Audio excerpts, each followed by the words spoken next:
evening, night, or night show. I'm super thrilled that you guys are here so that we can have a conversation. But here's the thing, political secrets unveiled by Mafume, Biti, and Welshman. Let me just tell you, politicians simply hate no son Chamisa. There's no doubt about that. I think he's just pointing them to their political failures. And for that reason, they are working so tirelessly to make sure that they suppress him. They suppress his reign or his hailing. It is really sad to watch, but here we are. We're going to have a discussion. Lizzie, good to see you. Moses, you're here. Good to see everybody. James, so let me just tell you, while we wait for other people, I just want to tell you that for me, like I said to you, I support Nelson Chamisa. Can I tell you, people are already on a campaign trail. You saw those that are supporting President Emerson Mnangagwa. They were busy telling you, we are going to be with him until 2030. You know what I'm saying? I also saw campaigning today. I think that was Dr. Walter Mzembe. Was literally campaigning, in my opinion. And you know what? And then I'm like, no, I think it's about time for me to start my campaign. You know, I'm just left with having a blue cap and a blue t-shirt so that we can start our campaigning. Because you know what? That's the only way we can be heard, is we need to speak up. We need to start, pushing the blue movement. The blue train has to move. We're talking about a bullet train here. We're not just talking about any normal train. Oh, by the way, I want to send my condolences to those that actually passed away today.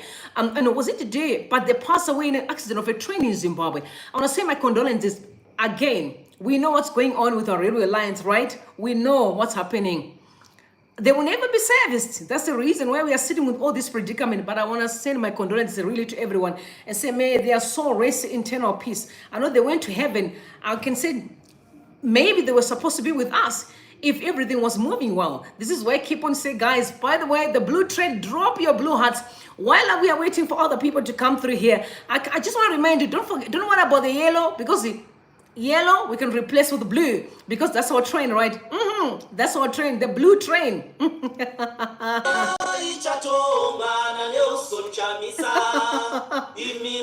me drink some more.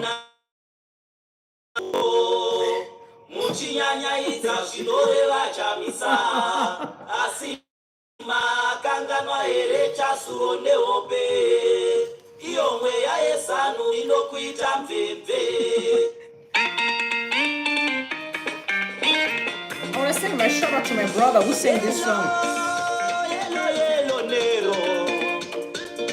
It's the blue. Like, you can just replace yellow with blue. Silver.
Drop your blue train, your blue hearts here.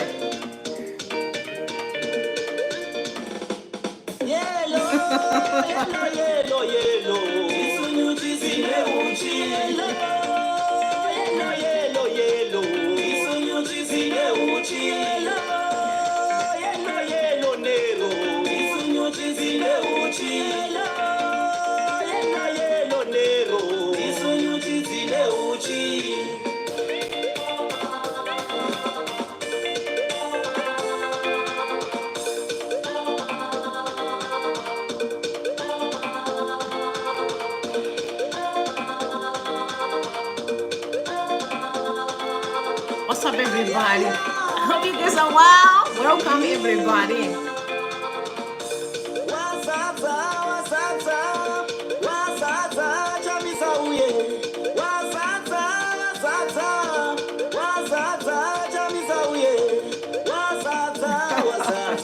That's so cool. All right, guys, I hope you're well. Shout out to everybody and welcome to Rumi Uncensored. And tonight, we're definitely going to be looking at the political trend. Let me just tell you, everyone is campaigning. Because one thing that when I saw the tweet from Dr. Walter Muzemba, I was like, here we are again. Doctor is literally campaigning. And we also had people that support President Emerson Mnangagwa. They were campaigning. You hear them, is their ED is going to be here by 2030? Is that not campaigning? Wasn't that campaigning? And here we are sitting waiting. What are we waiting for? We can also still push for Nelson Chamisa, that we are pushing for a candidate, Nelson Chamisa, knowing that he will be the president of Zimbabwe. That's where we are. Each and every one, you can push for whoever you want. We believe, and I'm a firm believer that in 2024, there's so much that the online campaign can do because people are just online. I'm telling you, you'll be surprised. Most of the young people are online. Let's push on the online campaign. It's going to be a good one, a big deal. So we must spread the word with all our people. The moment the blue train is launched, we must make sure we are all having blue t-shirts, we're having blue caps, and we are good to go. Nothing that will stop us. But let me remind you, before we talk about Welshman tonight, let me remind you what Nelson Chamisa said immediately when they launched the yellow train. Take a listen, please. You know, we're a new movement, but there are other people who are trying to import their old habits into the new movement. And these people are a dangerous lot. We are doing everything within our power to make sure that either they exercise and take off their old habits or we discard them. So that is the first thing, because you know that when you start something new, you have a new vehicle, people still want to jump onto that vehicle to contaminate it. So we are very conscious of that. That is the first problem. But the second problem also has to do with us being a new kid on the block. We still have teething problems, you know, because we are so loved and people are so willing to represent this new baby in parliament, in local authorities. There's always going to be that kind of, glitches administratively and technically, as has been the case. But there is an issue that we are dealing with. But going forward, I've also said, look, once bitten, twice shy. And I've learned my lessons as a leader. If I'm still the leader, because, the citizen movement has to choose the leader, ultimately. If I'm still the leader, we'll have to make sure that we centralize the issue of who signs for the people who then become candidates.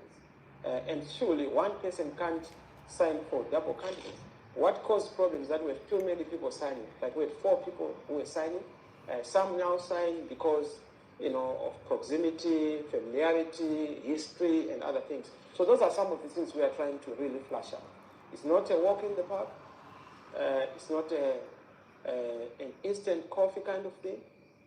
It's a very tough call. But I can tell you that you will not see the kind of problems. But it's like he was literally prophesying, because where we are today is definitely emanating from what he's saying here, that there are people trying to inherit the old habits from the MDC into the new, that was the yellow train, the Citizen Coalition for Change. I was surprised where we are today, because people have proved that what he was afraid of is exactly where we are today. I'm shocked. I'm really shocked when you listen to the interview of Welshman, Professor Welshman. That's when you know that we have a real big problem in the country. Honestly, politicians do not want Nelson Chamisa to be the president. I'm going to ask you, there are more than almost 150 people here. I'm going to ask you to make sure that you like the list, that we can push algorithm. Other people need to join us very quickly. And let us send out a message that Advocate Nelson Chamisa remains the most trusted politician in Zimbabwe. Hashtag Nelson Chamisa. Can I say this? I completely agree with them 500 times percent. Nelson Chamisa remains the only person, personally for now, I can trust. I'm not gonna lie, I still need to know who are the people, but I think what the person that I have trust in that can have my vote is simply Nelson Chamisa. We have seen how he's been trending today. It's been trending heavily. We're expecting those that are literally pushing for power should be the one that are supposed to be trending. But anyway, it's him trending. And Zivu said leadership. So Chamisa's leadership raises questions. Monzona failed to deploy agents in 2018. Biti and Ngule didn't campaign in 2023, yet Chamisa still aligns with them. Is he a weak leader or too forgiving? Vakapandukira Trangirai, Iakati, Unovagona, Muroi chero ukamugonera ashibatsire. You see, I agree with him. Even after Chamisa forgave them and he forgave them and brought them to a citizen coalition for change, what did they do? Look where we are today. People are always going to be people. You can't change who they are, until they want to change. That's one thing I'll tell you. You can never change people until they change when they want to. All right. So quite a very interesting joke here. So they said Kenako Music wanted to force Wingy D into negotiation through copyright strike. Wingy D responded by taking down all his songs recorded by Kenako. And then Kenako lost. How Wende and crew wanted to force President Nelson Chamisa into negotiation through illegal recourse. President Chamisa responded by resignation. Wende lost. You can't fight the anointed and win. Honorable Wende equal to Kenako Music. I did not know that these people were literally forcing Nelson Chamisa into the negotiating table. That makes sense. Remember, people asked the question to Sengezo that time when he was having interviews that, how come you had to recall them in batches? And there were issues. You see, when Sengeso was recalling on the other end, you would see Hopo Chingono kept on pushing on the issue of saying, this people need to speak. There are people who are disgruntled. They need to have a discussion. They need to negotiate.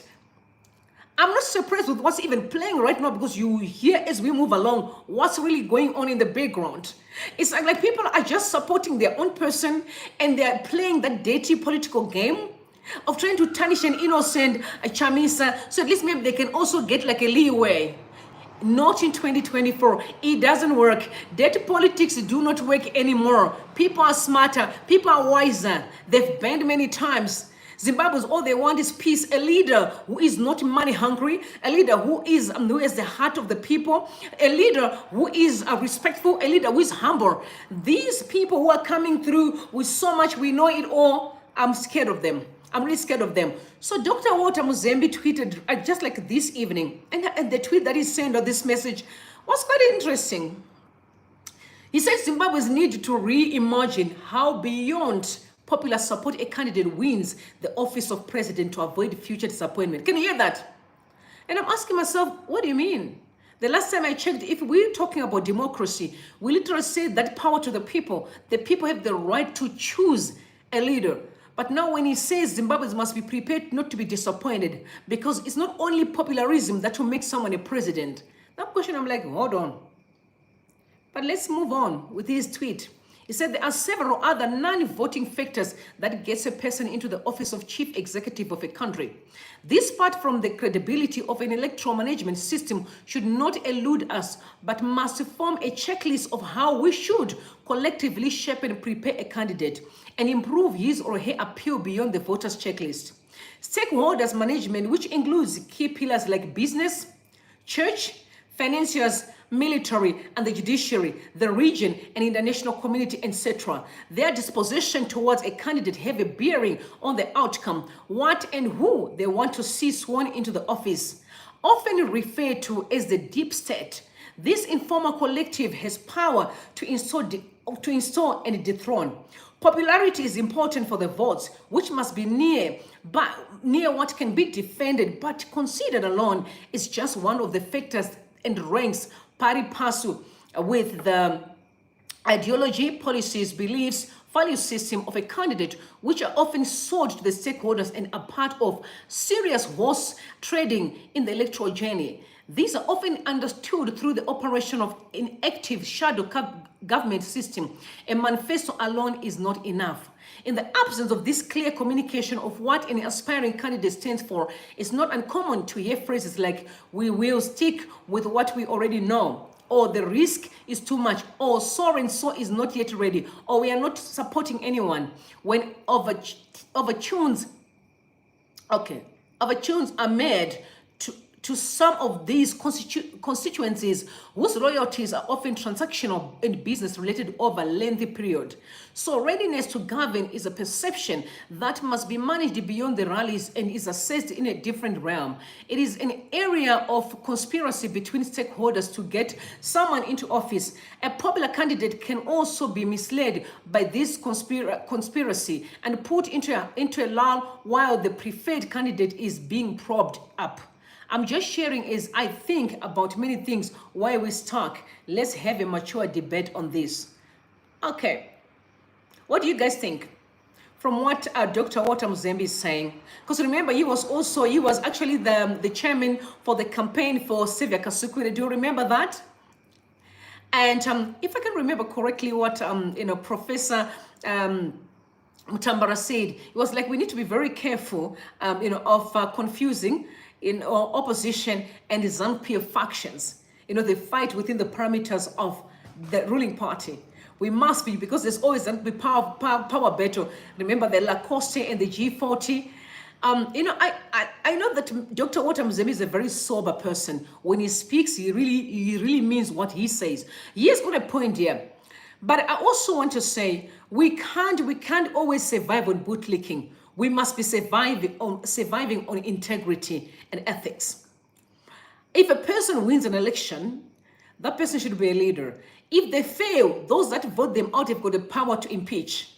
But if someone gets into the office by hook and crook, it's very hard, because if you have to get into the office by hook and crook, what it means is you already tied almost every corner. You know that it's all the loose ends are tied, because you understand what's going to happen. We can see it playing today. We can see it. I don't think as Zimbabweans, based on our experience, we would really want to enroll into the very same school, because we know we've been there before and the pain has been really intense.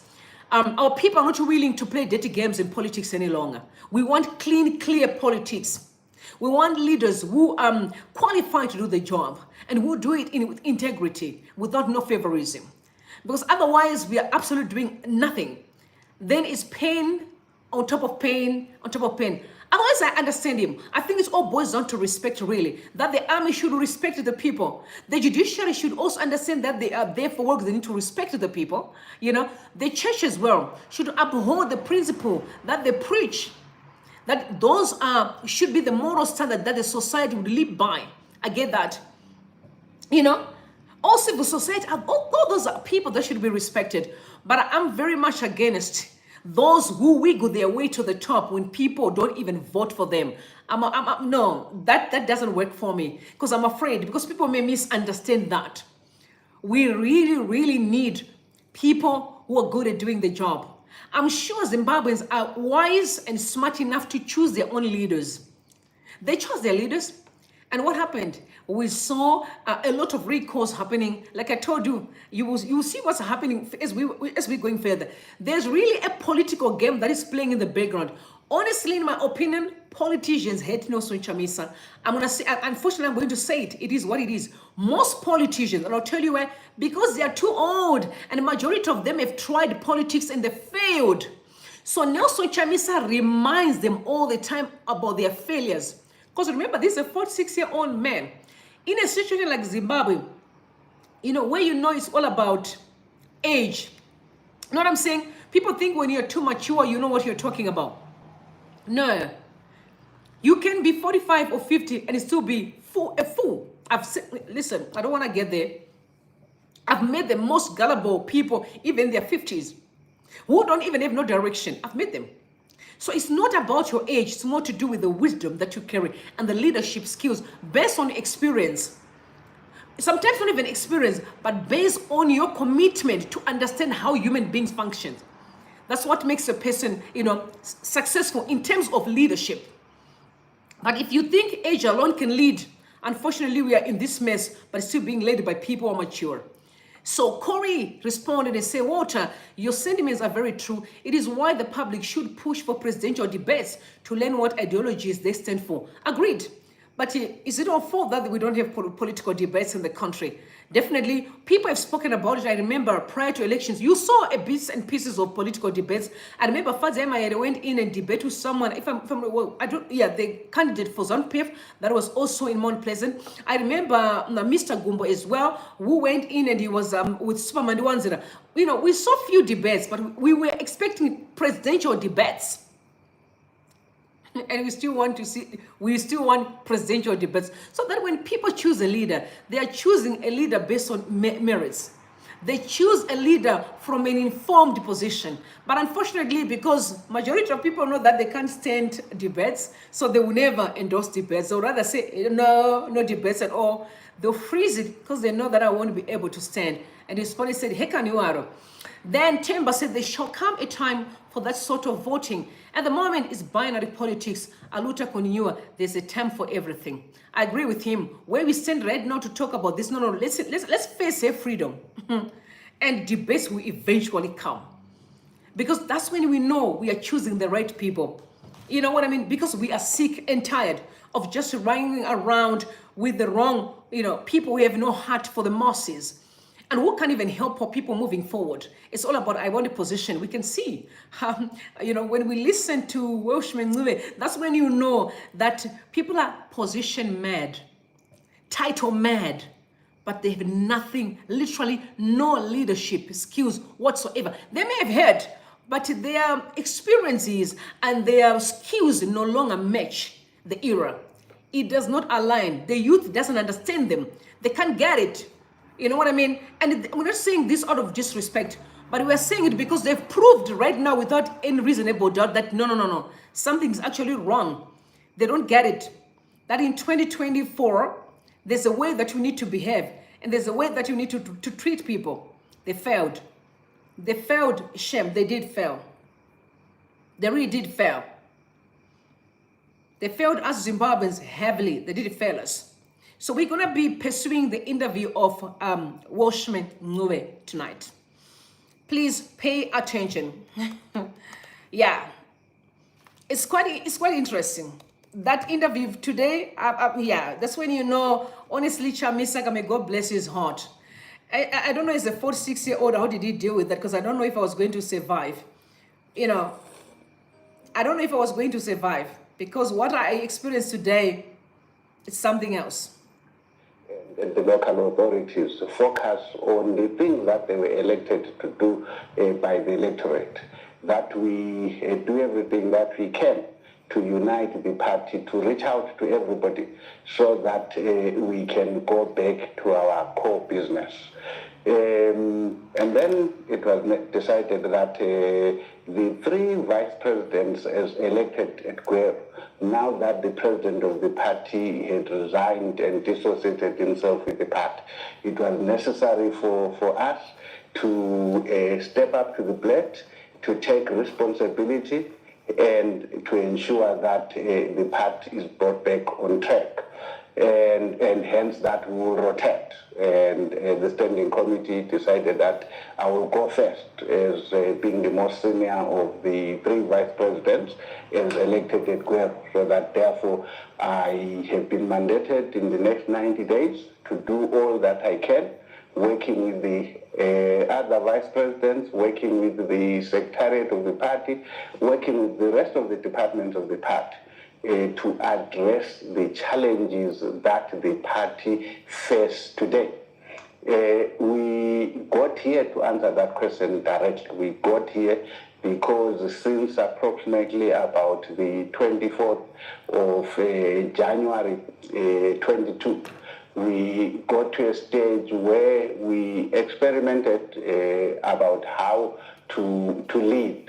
And we got here because we now had a situation where the collectivity, the democratic collective leadership, no longer worked as one.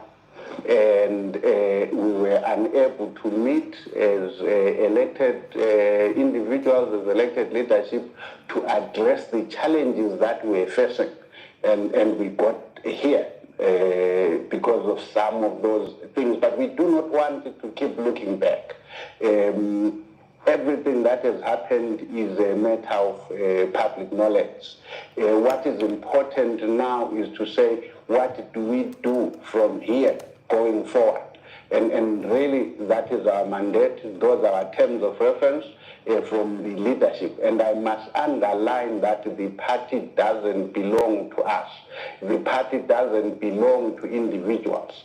The party belongs to those Zimbabweans, the delegates who attended the Congress at Guero and reposed their confidence in us as the leadership and trusted their party to us to manage, to lead for 5 years and return it back to the people for them to make judgment on us, to make judgment on the things that they asked us to do, to decide whether or not they wish to continue reposing confidence in us or they wish now to put confidence in other people. So that is the challenge. And what we now have to do is to make sure that we take our trustship seriously, that we put back the party on the rails, that we do the things we agreed we'll do when the members, the owners of the party put us in position in Guero, so that we can take back their party to them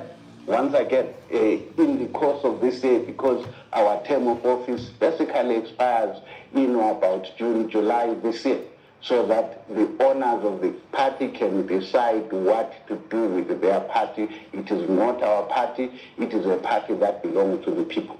Yeah, there is this argument that the Triple C that is today cannot be referenced to the Guero Congress because there was legal issues and then there was the formation of the Triple C. Look, we have values and principles as a party. Some of those values include integrity. Those values include honesty. And if we embrace those values, you would know that between the judgment that Patel wrote and 22 January, there was contestation between the leadership as elected at Guero and the leadership of Mafume and Monzola.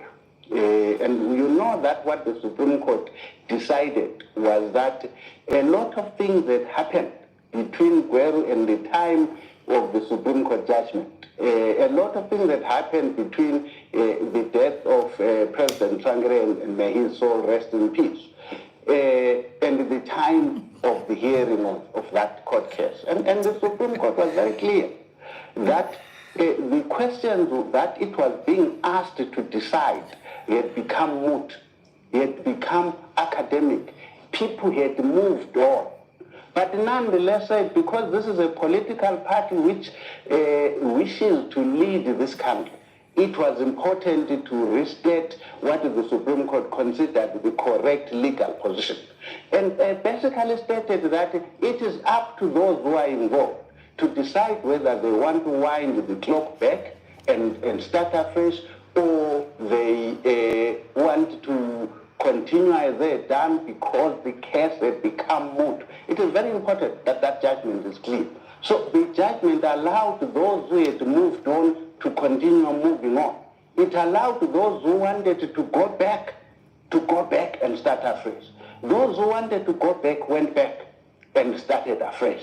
Those of us who didn't want to go back, who accepted the conclusion that the issues were moved on, and accepted that the party had reconfigured itself, had reconstituted itself, had elected a leadership in Guero, and moved on. That is why that leadership operated from that time of the judgment, the Patel judgment, up to the meeting of the National Council on 22 January 2022. And it was at the meeting of that National Council, the supreme organ of the party in between congresses, that questions were posed to the membership of the National Council. And these were the questions. Are we going to participate in the by-elections, which were a mini election, which had been scheduled for March of that year? Were we going to participate or stay out?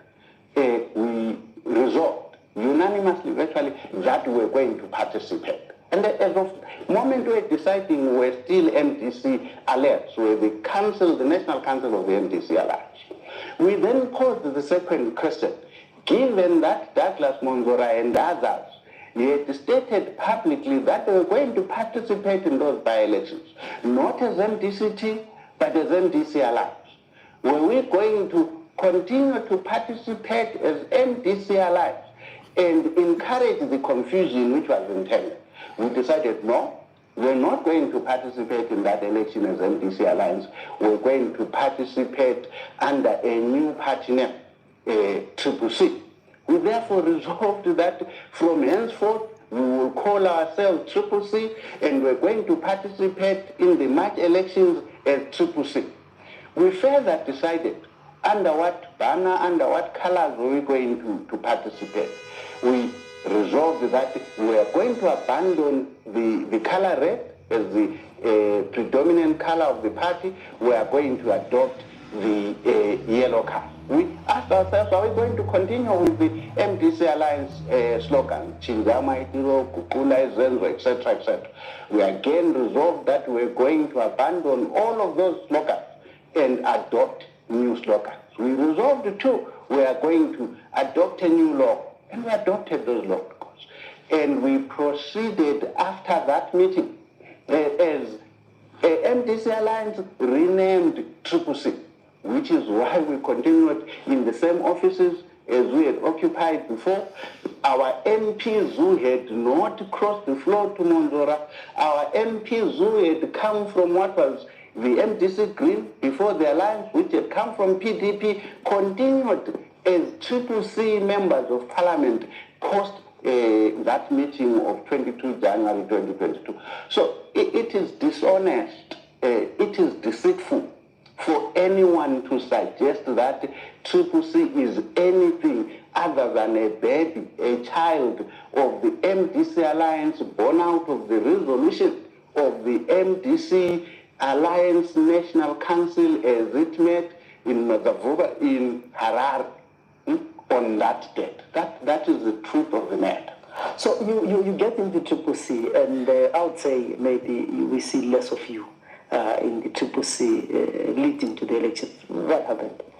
Well, it's not entirely correct that you see less of some of us. I actually campaigned contrary to, again, the deceitful way things are presented. Yes, the candidate, the presidential candidate of the party campaigned substantially alone without the collective leadership. That is true. But it is also true that some of us campaigned. I did rallies, and it's documented. We're posting it on Facebook, we're posting it on Twitter. We campaigned in Matopo, we campaigned in Mangwe, we campaigned in Nsiza. Across this region, we were campaigning. And all of those campaigns where I was addressing rallies myself in person are well documented. But you again have this politics, the politics of no values, the toxic politics, where we continue to be deceitful, which is completely unhelpful. What we need is to distinguish ourselves from ZANU-PF. What we need is to be demonstrably different from ZANU-PF as a democratic party that believes in democratic leadership, that believes in collective leadership, that believes in all the values and principles of social democracy, which were always embedded in our constitution from the very beginning. And unfortunately, over time, we have veered sometimes so far off those values and principles, so far off those rails that we often become unrecognizable. When we compete for toxicity with ZANU-PF, when we compete for authoritarian leadership, when we compete for autocratic, when in fact the difference between us and ZANU-PF should be the difference between day and night. And these are the things which matter. These are the things we must sort of swear allegiance to once again, to re-embrace them. And they are the things which unite us, which put us together. Those are the values, the things we believe in. The ideological cohesion arises out of those beliefs.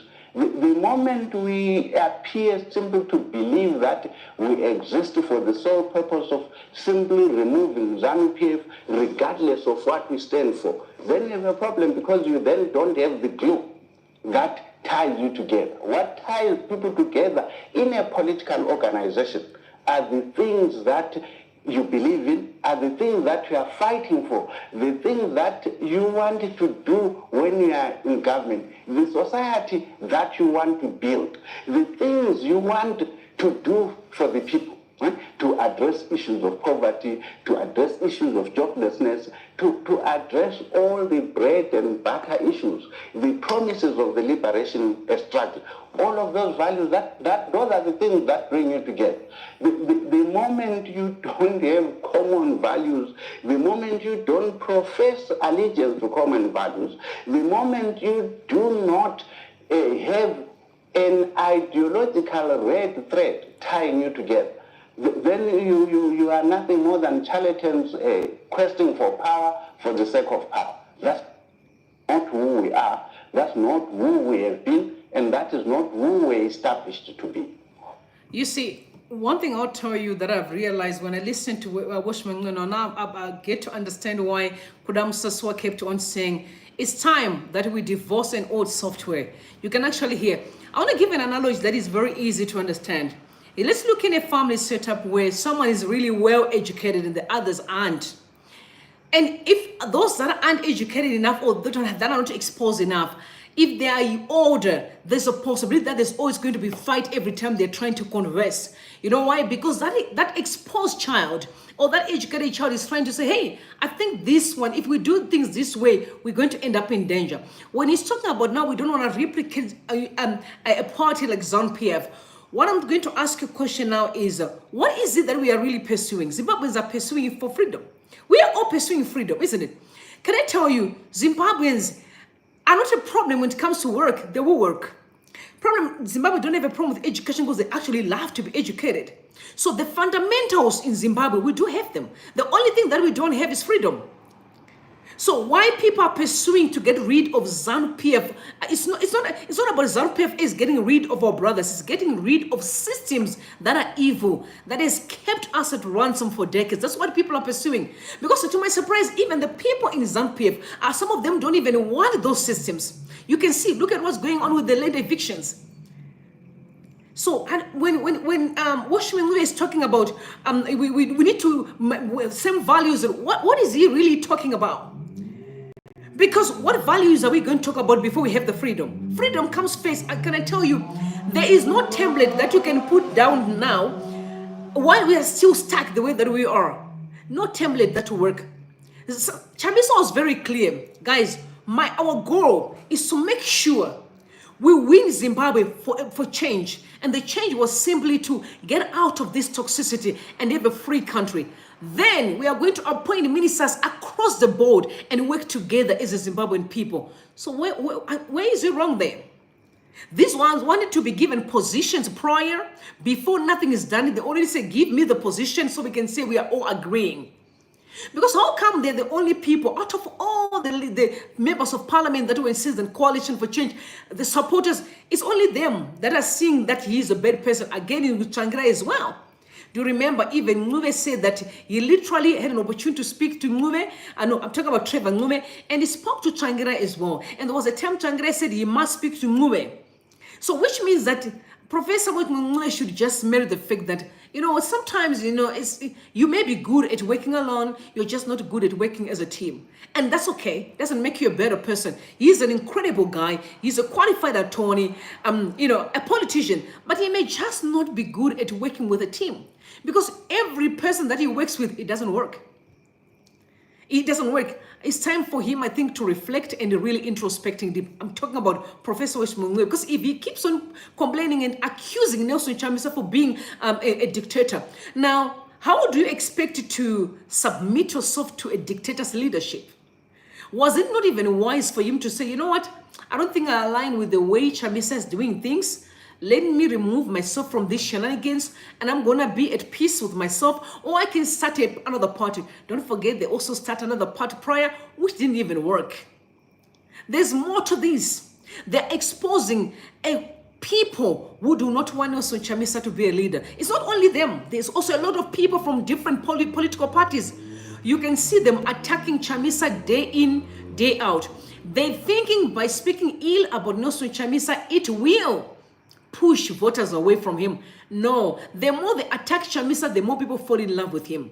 Because Chamisa has a heart for the people. Zimbabweans want a leader who loves them, a leader who means what he says, a leader who is a human, who respects humanity. But where we are right now, people don't care. You can destroy homes and your people are literally outside. They don't have a shelter. These are not the kind of leaders that people are looking for. They're looking for someone with a heart for the people.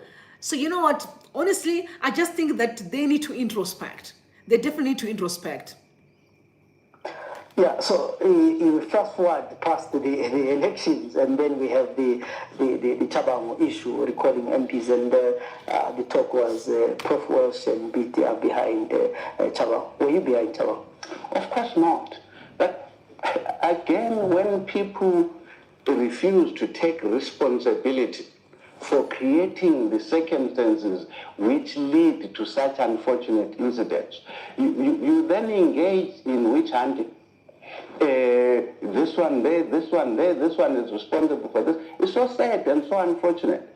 The truth of the matter is this, and I hope I can say this without taking a lot of time.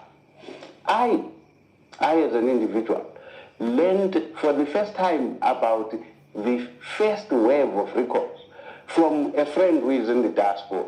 I was coming out of the High Court, they called me. And they actually say, Nelson Chamisa has recalled people. I said, no, that's not possible.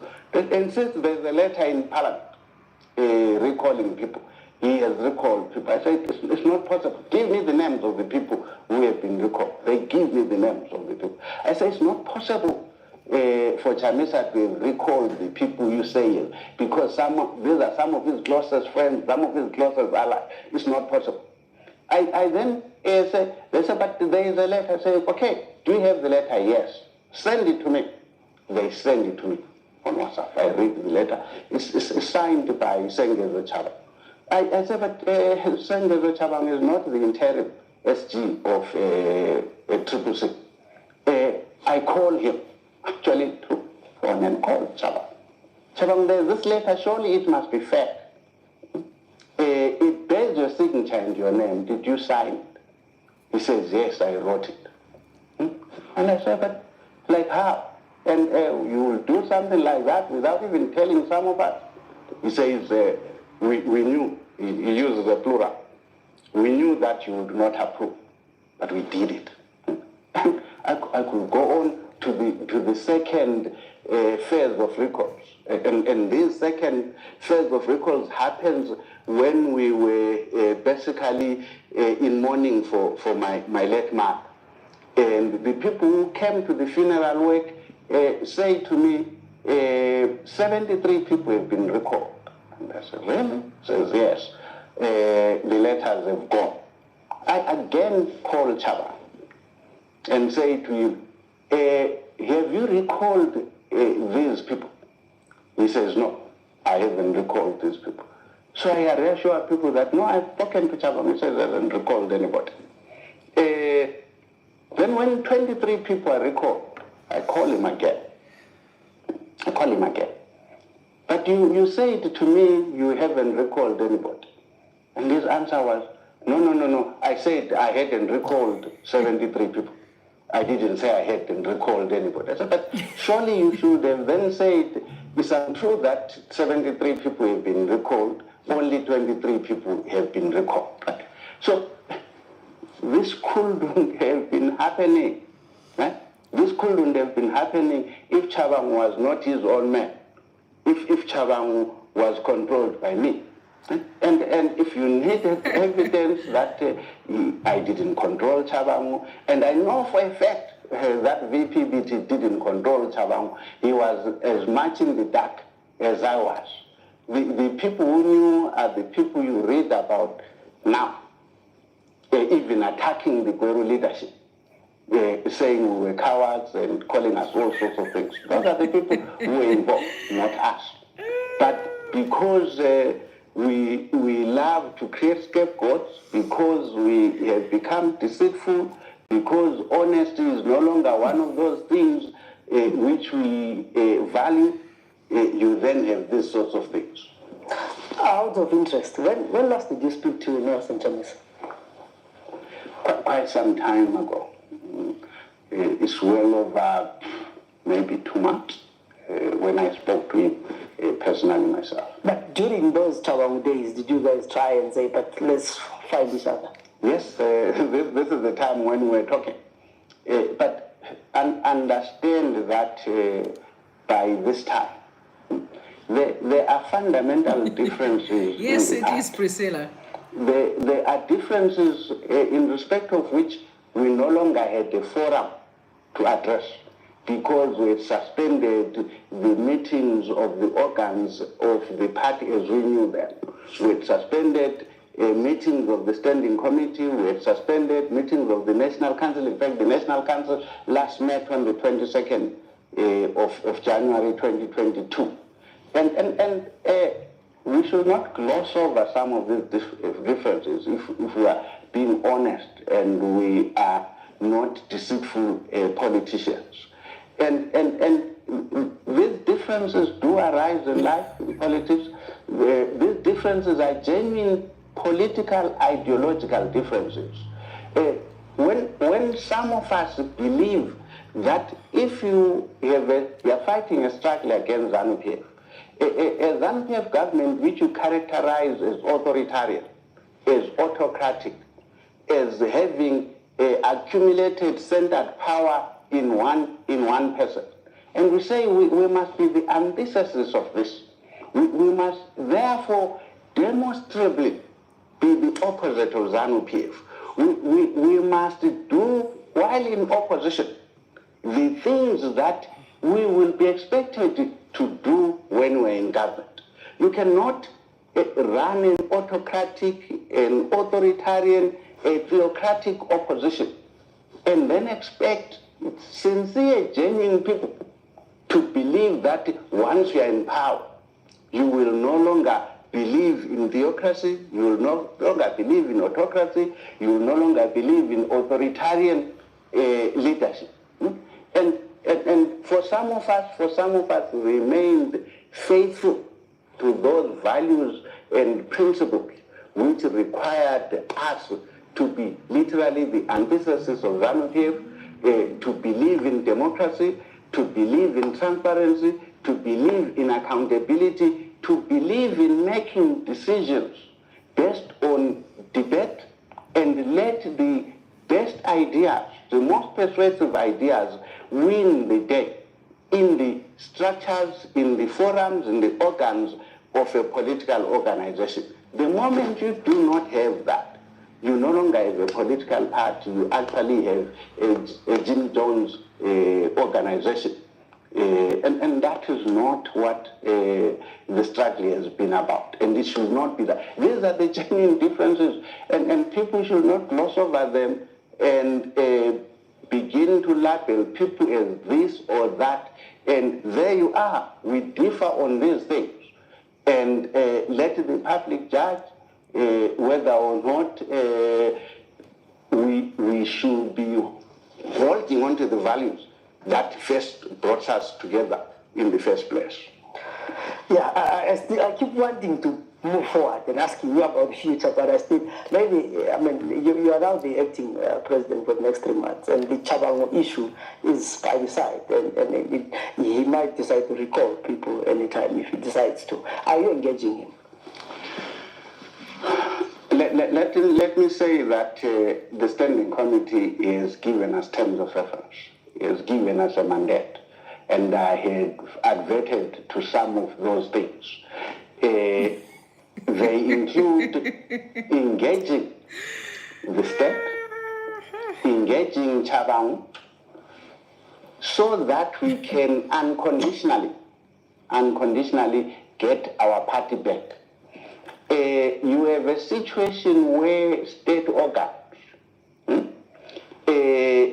have not recognized the collective leadership of the party. We have to engage the state to ensure that in a democratic environment, in a multi-party country, the state recognizes the organs of the official opposition that exist, in as much as we recognize the organs of ZANU-PF as a political organization that we know is led by Emerson Mnangagwa, it's open both for a secretary for administration and so forth and so on in that hierarchy. And this is what it should be in a democracy. We need to be able to engage the two so that we can reassert the authority of the party, we can have the leadership of the party that is known to us as a party as recognized. We might fail, we might succeed, but we hope that we will succeed. That is the mandate we have. So the Chabangu issue is not in the past. The fact that you have pending court cases is not in the past. All of these things are current, and we have a mandate to address them. We are not going to run away from these challenges. We are going to confront them head on. It is our job as politicians to solve problems, to confront problems, and we hope that we will succeed. So from the time, you remember that Sengezo Shavangu started recalling people when last year. Do you remember that? Immediately after elections. But don't forget, I can remind you of the tweet that was sent on the 22nd of August 2023 by Joy Charamba. That tweet literally had a script of what's playing right now. He was saying he made one of the Triple C disgruntled leader, and this is what is going to happen. He literally narrated what we are seeing today, playing. Now, my question I have to Professor Welshman, you are a vice president in the party. Get this, a vice president in the party who claims that you received a phone call from an individual from the overseas and say, no, did you guys recall people? And you ask and you saw the letter, it was Sengezo Shavangu. You called him. So when you called him and he told you that yes, you have recalled people, what did you do? You just say, water under the bridge. Because you went quiet. For a long time, people were like, why? Today Biti is not saying anything. Welshman is not saying anything. But then you came back and started writing in redos. He was writing on the redos. Before his mom passed away, people were like, what's happening with the Professor Welshman? He's simply writing in redos. And you're telling me that you're a vice president of a political party. Not only a vice president of a political party, we are talking about millions of people. You are much aware that followed your political party. You just went on mute. You went on mute. Now, all of a sudden, just because the leader has resigned, months later on, you're coming out and saying, no, but I knew about Sengezo. I called him. Why didn't tell people? No, I'm so sorry, guys, there's an emergency. Sengezo is called or recalled of people. We called him and we are taking him to court. Why? Because number one, what's so funny? Let me tell you what's interesting is immediately after this whole thing said, when Chamisa resigned, we saw Charlton Wende changing his own profile or bio on Twitter and started calling him a Secretary General. Remember, Chamisa kept on saying, we do not have a Secretary General in our party. But you know what? Secretary General was there in the MDC, and the person that was the Secretary General was actually Charlton Wende, wasn't Sengezo Shavangu. Sengezo Shavangu was an individual whom people knew. So are you telling me that an individual whom people just knew as a person like me, as Rombi doing my stuff here, all of a sudden I write a letter recalling people in a political party where there was a Secretary General, even when it didn't come out and said, sorry, sir, I was the Secretary General. Wende was on mute. Him, Mr. Welshman, was on mute. But now he started telling us months later on, after Chamisa resigned, now he's telling us that he was actually in communication with Sengezo Shavangu because Nelson Chamisa never spoke to him. But Sengezo kept on lying that Nelson Chamisa is phoning me, is negotiating with me. It was a lie. Nelson Chamisa said, I never talked to this guy. He's crazy. He kept on saying he's an imposter, but he was in a very solid conversation with Professor Welshman and expect us to respect him in return. He does not know it's not about Chamisa, it's about the people who trusted the party, Citizen Coalition for Change. And he thought that was just like a joke. You know, when you listen to Professor Welshman, you don't understand why we're in this predicament in the country. It can show you how people taking life so lightly. Everything to them is a joke. It's a joke. I can only imagine, even when as a manager at work, even forget about being a manager, let's just say you are a supervisor at work. Things doesn't go well, in your department. What do? You react immediately and you seek to find a solution.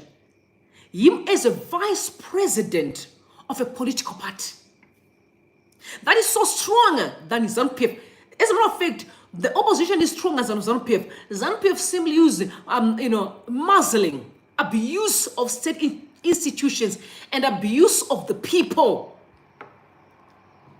But him, in such a solid political party, with so much support, you can just sit and so, oh, sorry, and so just send a recalling letter, and that's okay. And I phoned him and I said, why are you recalling people? I said, no, I want to, And I said, but you don't have. And he said, no. Then he recalled again. I phoned him. I said, did you recall sorry and so? And he said, no, I didn't recall.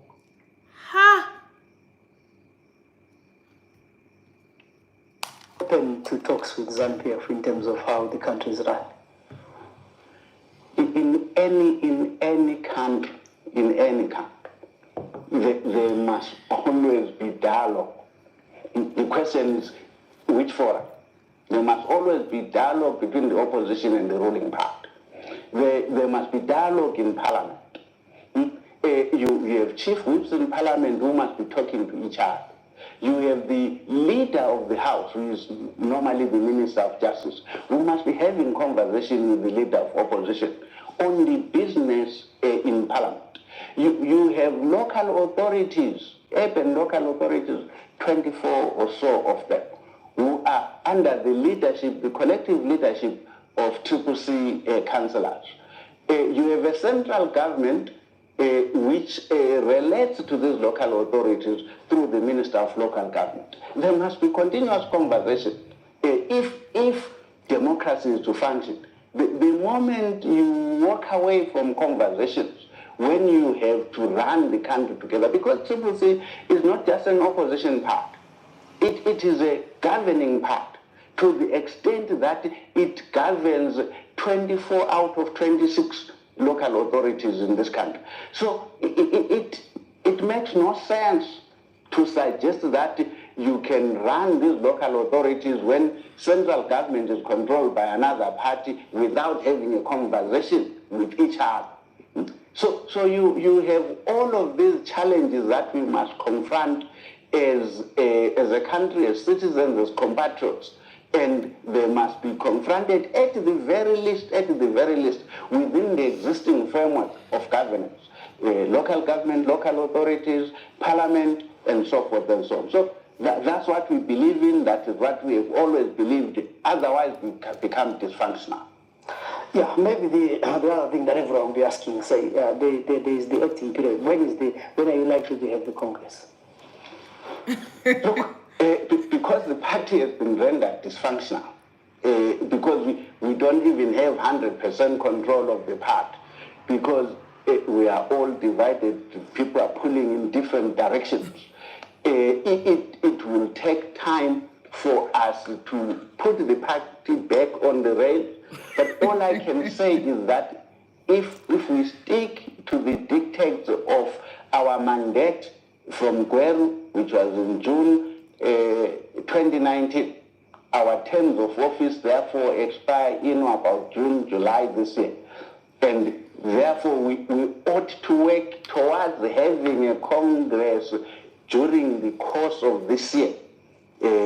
Whether or not we'll be able to do it on time remains to be seen. The organs of the party are yet again to meet and discuss this issue. It's not yet been discussed. I have no authority to decree it, and we need to put it through the democratic processes of the party so that we can get to that Congress. Hopefully that Congress will allow us to reset the clock, will allow the owners of the party to elect a new leadership, mandate it afresh, to lead again until the next Congress. So hopefully that leadership will have the wherewithal to survive all the punches, all the shots that are taken against us as a political organization. If we can't take the shots, if we can't take the punches, if we cannot survive, notwithstanding our opponents and enemies aiming all sorts of fire at us, then we don't deserve to be entrusted with the leadership of the party which belongs to citizens. All right, that's a very powerful submission there, Professor, and that submission have actually exposed you. You know, can you hear? Did you hear what he just said? You know, he reminds me of of King Solomon. You know, when two mothers came, one child was dead and the other one was alive, and the mom of the child that was dead said, "No, please, the child must be killed." And the real mother said, "No, but don't kill the child." Okay, because I know that fast forward we can have DNA test and it'll be known that I'm the real mom, or I'll be okay to see my child alive because I know the pain of just being pregnant and then being able to bore my baby. You know what I mean? Did you hear what Professor said? He actually had the nerve to say, no, even if it doesn't work, if it works, it may work or it doesn't work. A person who worked so hard to build a political party, can you say that? A leader, a vice president of a party, political party that he's sweating for, working hard for, can say such a statement. You saw it yourself, sir. Professor, you just have proved without reasonable doubt that you have saw the struggle with your bodies. How can you even say that? Do you know how people suffered? I mean, does the professor understand how many families that were broken by the outcome of this past election? How many people that were hurt? People were sleeping on the street, pushing. Some people sold their goats and cows, pushing for this struggle. And all you can say is, no, but we'll see, we'll try to fight for the party. If we get it, we get it. If we don't, we don't. But we'll try. First of all, the Congress you're referring to, I don't think they're actually going to be a Congress unless if you buy people, because people are fed up with you. People are done. I don't know if there's going to be people following, because I remember last time when Biti had a rally, you only had 50 people. I can only imagine now, considering the resume, that people are furious and angry. I've seen how you abused them. Don't forget, this is not about Chamisa. This is about the people that you abused, that you used, you traumatized. I think you're taking this issue lightly. People invested their emotions. They thought there was going to be peace and harmony in the country. They're going to have freedom. And all you can say is, oh no, maybe we will, we may, it may happen or it doesn't happen. And I'm respecting Chamisa for walking away, but you know what? Because they understand vision. If the vision is yours, no matter what people do, they can take it away, but they can't take it away from your heart. They can still remain with that triple C by just the paper or the paperwork, but the hearts will be gone. People are moving with Nelson Chamisa and do the cross. This is actually very sad for him to say. Now finally, this is simply a waste of time. Professor is not serious. I'm very disappointed in him, extremely disappointed in him. Yeah, you mentioned the divisions currently in the Triple C, and we've seen, different communications in terms of, who's the leader of the house. And are you also talking to the other guys in the Triple C who still don't accept your appointment? The mandate that I have been given as acting president for the next 90 days is to try and reach out to everybody. To talk to everyone who considers themselves a member of Triple C, to recognize that the party has a leadership which was put in place by the owners of that party. And we'll do everything in our power. We'll do everything in our power to talk to everybody. And hopefully everybody will reappreciate the values, the principles, the ideology which binds us together, and hopefully we will all be able to find each other and we can then speak with one voice. We need our caucus to be united in parliament.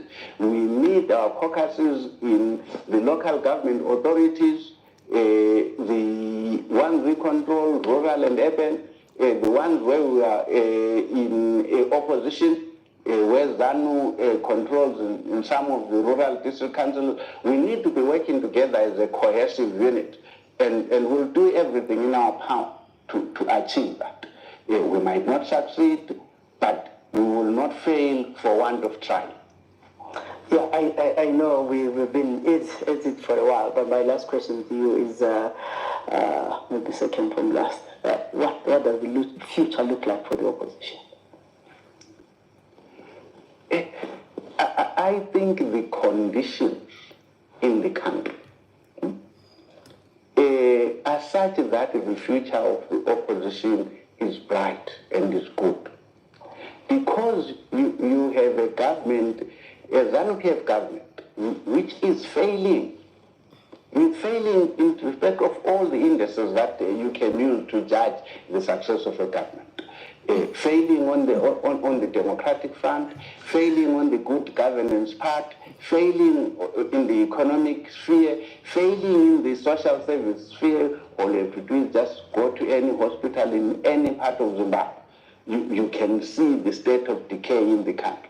Clearly, in that environment, the electorate will continue to need an alternative which can do better in all of these areas, in governance, in democratic governance, in economic management, in delivering a better life to all citizens, in ensuring that those services which the government must deliver to the people, healthcare, access to water, education, etc., are readily available to the electorate. So there can be no doubt that with the failures of ZANU-PF, the conditions for an opposition which focuses on the rights of the people, which focuses on the interests of the people, which embraces the things that the people of Zimbabwe yearn for. The people of Zimbabwe yearn for freedom. The people of Zimbabwe yearn for liberty. The people of Zimbabwe yearn for a government which allows them the maximum degree of freedom to self-determine. They yearn for jobs. They yearn for access to all those things that they need in order to bring up their children. So in my view, all we need to do is to go back to those things that the people care about. And I have no doubt at all that the people will continue to embrace the opposition. And the biggest challenge will always be that you have a ruling party which closes democratic space, which believes that it has literally a divine right to govern by virtue of having led the liberation struggle. It should not be that. It should not be that. Finally, if the Congress happens, are you going to contest? Unlikely. Is there going to be a Congress? But let that be the question that the owners of the party decide. The owners of the party should look at all of us who have been in leadership, should look at the new generation of leaders and say, look, we believe that Zenzele's generation should take over, should lead. It should not be for us, let me call ourselves the old guard, to continue to want to insist on leading. We have actually never done that. We will not do that. We wish that the people of Zimbabwe, that the owners of the party at party level, the people of Zimbabwe at national level, have the freedom to select those leaders that they have confidence in, they believe that will address their everyday needs. That is what matters. And let me underline this. It's not about any of the ambitions of the political players. It is about creating the conditions in the party which allow the membership to decide who they have confidence to lead in what position at what time. And we should never, ever, ever think that the people are foolish. The people are not foolish. The people know what they want. The people know their rights. The people know the leaders that they want. And let them choose those leadership at a properly convened Congress where people are free, they are happy, they are comrades, and not amid politics ridden with toxicity, with abuse, with insults, and with all sorts of innuendos. That's not what we should be.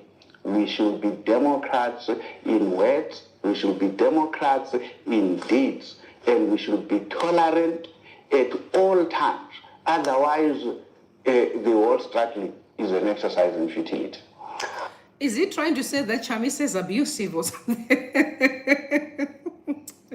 Maybe Chamisa was he abusing them? Was he? All right, so that's Professor Welshman. You heard him. Yeah, quite an interesting interview, actually. Interesting interview. He's right. People know who their leaders are. This is why the time will tell. Let them do their Congress. We are watching, but like I said, if that Congress can have 500 people, 500 people, I don't know where they're getting where they're going to be getting the people anyway, considering the mess they've caused us. Guys, this is literally like taking us back. We were like, we are moving forward. Even if some people had played as deity, we're going to come back stronger if we're united. But we did it. But we're still united. We are still united. So relax. Mr. Ngome, you're right. We're coming back very hard. Wait and see what's going to be happening. And you'll be surprised. You wish if you could have remained with the people. You know what I mean? Because you have lost us, unfortunately. We loved you, we respected you because we thought we were together. But after this whole drama, now we realize that no, you guys had your own intentions. Let's pursue the analysis for David Lakwim. He said, I've listened to Tendai, listened to Professor Ngube, listened to Mafume, yet none of them seemed eager to explain why they were quiet all along. Why they were quiet. Can I say this? We're going to be pursuing Mafume one tomorrow. Let me tell you why I left Mafume for the last time. I have the reasons why. I listened to it while I was driving with my meeting. Mafume is one of the most arrogant men. I don't know where he got that arrogance because I thought he was so humble.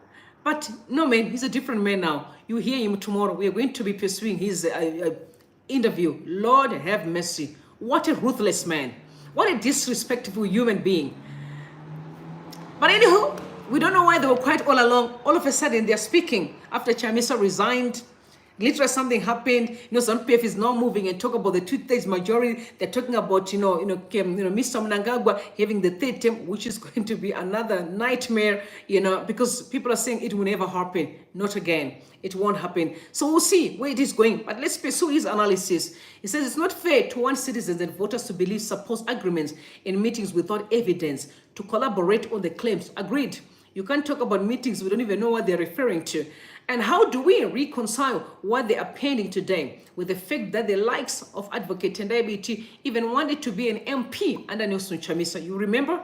He did contest and then he was annihilated by Markham. That's why he was angry, because he thought he belonged to Parliament. Tendai Biti thinks that Parliament is his second home. And Mafume was more than happy to move around with Chamisa, including using his name to legitimize his own council election campaign. You also remember that? At what point did it become apparent that Chamisa had become deceptive? Why were the people who want to appear as being brave today unbothered by association with him during the course of the election campaign? Why did you mislead citizens into supporting such a man? Surely it's difficult to sympathize with people who only act out of convenience. You cannot claim only after visiting the restroom that you don't like the recipe of a meal you were so desperate to eat. It's hypocrisy of the highest order which exposes people a great deal.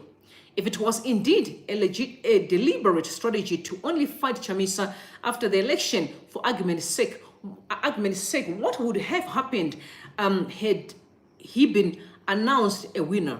Okay, good question there. If he was the president of Zimbabwe, what was going to happen?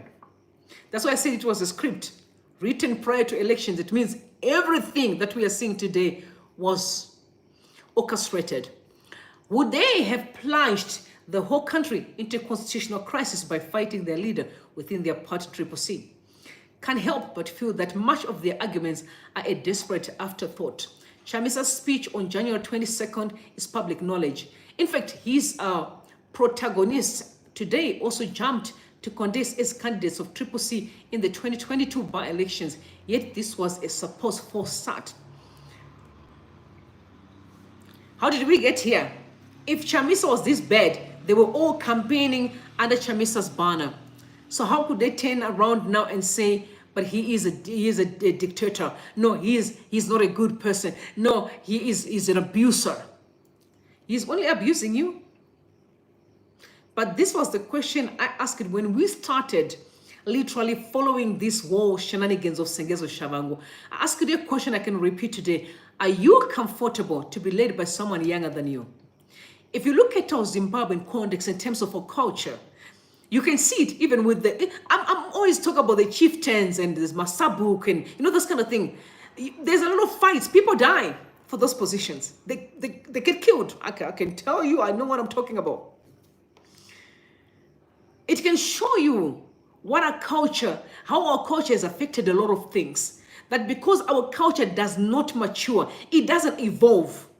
We're just stuck in the past. All that is playing within the parameters of the country is to boils down to the fact that we haven't evolved as a nation. The way he's speaking, it is definitely out of touch with the people in this era, like the youth, the young. He is so stuck. I was listening today to Muchangwa. By the way, Chris Muchangwa spoke today for your own information.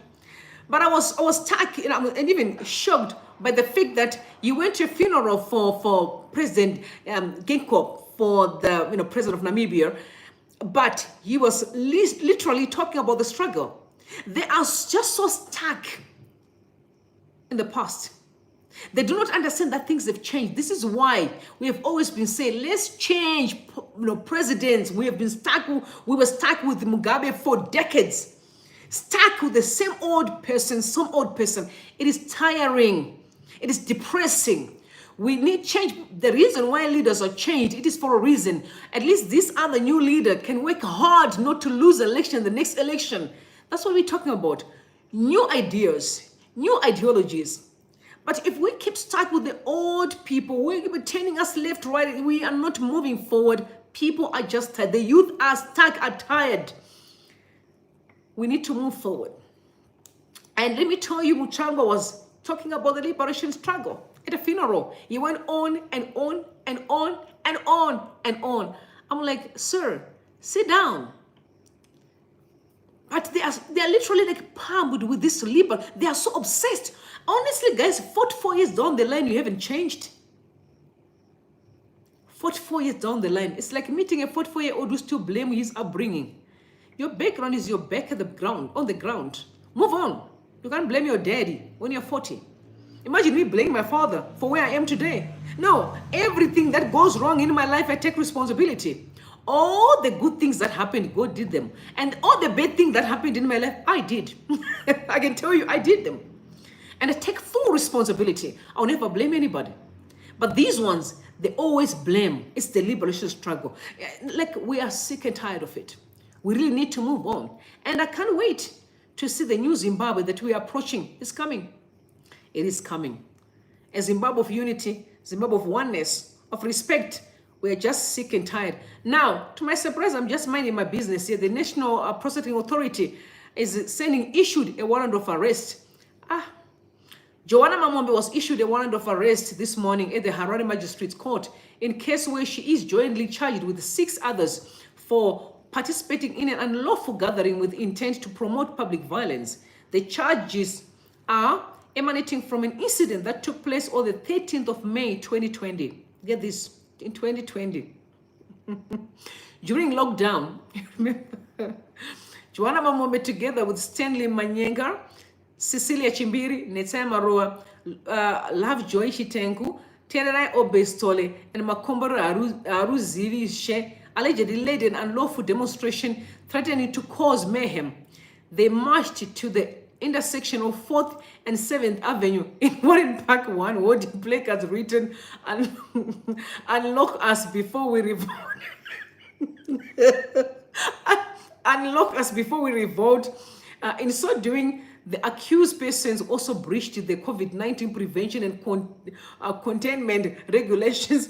Netsemaro, Tere Obe Stole, and Makombora Aruz escaped bail and fled the jurisdiction of Zimbabwe. They are yet to be arrested. Joanna Mamabe's warrant of arrest was for coming to court late and has since been cancelled. Trial continues on the 5th of March 2024.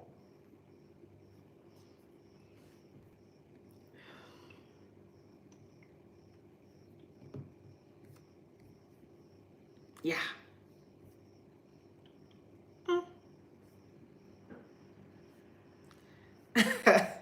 When you think you are done with this drama, the other drama comes in. You know, I was talking about COVID-19 in 2024. How many people still remember about COVID-19? How many people still think about COVID-19? You know, one day I got a surprise at the airport. I'm minding my business. I'm excited. Yo, there was a time that I was late. When I missed my flight, one late I had a meeting in Cape Town. I missed my flight. And from that time, I learned a lesson. I learned it hard. So every time I'm traveling, I'm like, I'm going to be there on time. That day I woke up, I was like, no, I'm there on time. And, you know, I'm not going to be late again.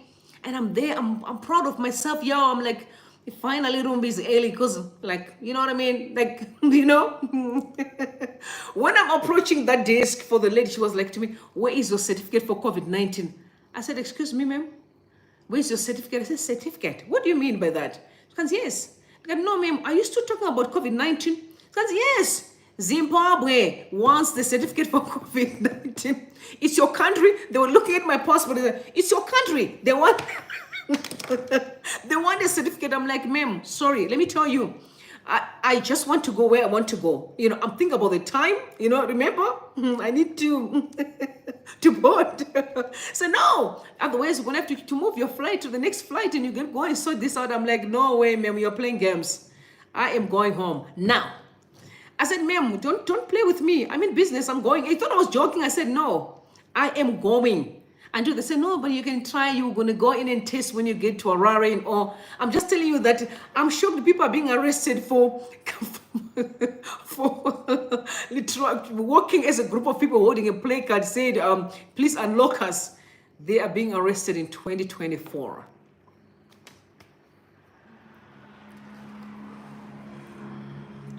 Only God knows. Only God knows. We must pray for each other. Let's pray for each other.